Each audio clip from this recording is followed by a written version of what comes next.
어렵게 시작한 국정조사인 만큼 국민의힘이 시간 끌기 전술이나 증인 채택 방해 등 정부 방패막이를 자처하는 일은 없길 바랍니다.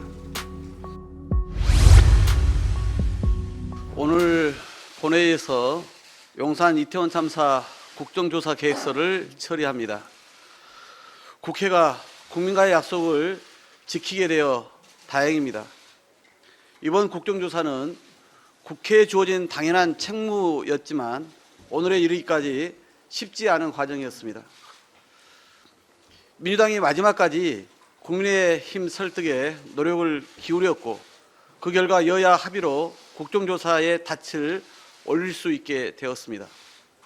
결국 국민의힘도 158분이 희생된 국가적 참사의 진상규명에 국회가 나서라는 민심을 더는 거슬 수 없었던 것으로 봅니다. 늦었지만 국정조사에 동참한 것을 의미 있게 평가합니다. 민주당은 유가족의 상처가 더 깊어지지 않도록 비상한 각오로 임하겠습니다. 국정조사 시작부터 끝까지 모든 과정을 유가족, 국민과 함께 할 수 있도록 노력하겠습니다.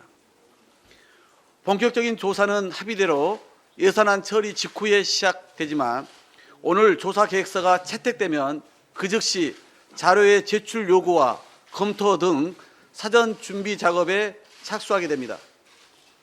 부실한 사전 예방 대책, 무능한 참사 현장 대응, 무책임한 사후 수습 대처까지 국민 앞에 단 한 점의 의혹도 남기지 않도록 준비 작업부터 철저히 하겠습니다. 어렵게 시작한 국정조사인 만큼 국민의힘이 시간 끌기 전술이나 증인 채택 방해 등 정부 방패막이를 자처하는 일은 없길 바랍니다. 이번 국정조사에 정쟁이나 당리당략은 결단코 없어야 합니다. 오직 국민적 의혹을 풀어낼 진상규명, 꼬리 자르기가 아닌 책임자 처벌, 비극적 참사 반복을 막을 재발 방지에 진심을 다해 임해야 합니다. 그것이 국회가 국민을 위해 할 일이며 유가족의 고통을 조금이라도 덜어드리는 길임을 함께 명심해야 할 것입니다. 정부 역시 여야 합의로 이루어진 국정조사에 적극 협조해야 마땅합니다. 성실한 자료 제출과 증인 출석은 기본 중에 기본입니다. 특히 지난 행안부 현안 질의에서 책임 회피성 발언만 늘어놓으며 국민 분노를 키웠던 행태를 다시는 반복해서는 안 될 것입니다.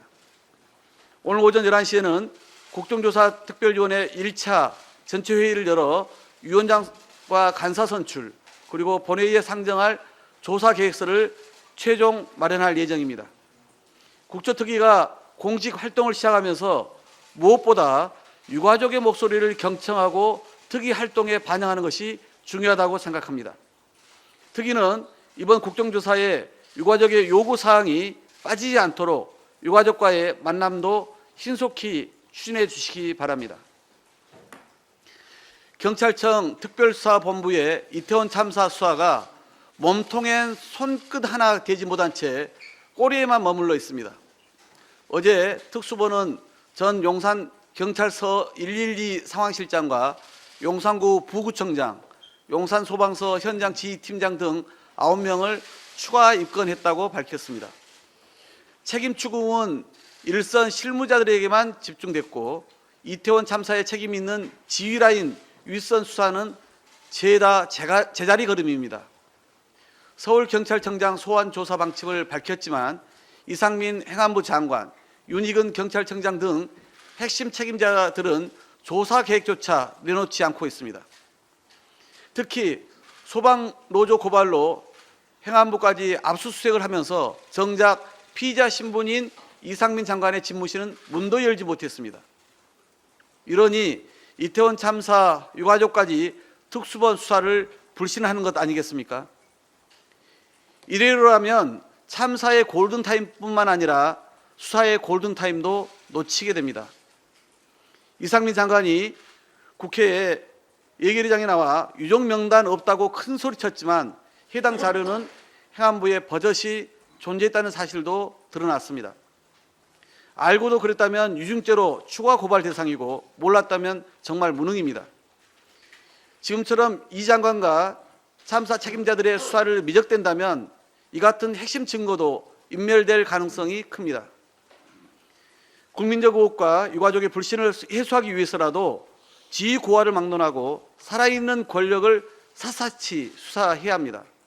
특수본 역시 이태원 참사 국정조사 대상이라는 사실을 잊지 말기 바랍니다. 민주당은 국정조사와 특별검사 등을 통한 성역 없는 진상규명과 책임자 처벌, 재발 방지 대책을 위해 법이 허용한 모든 방안을 추진하겠다는 말씀을 다시 한번 분명히 드립니다. 이상입니다.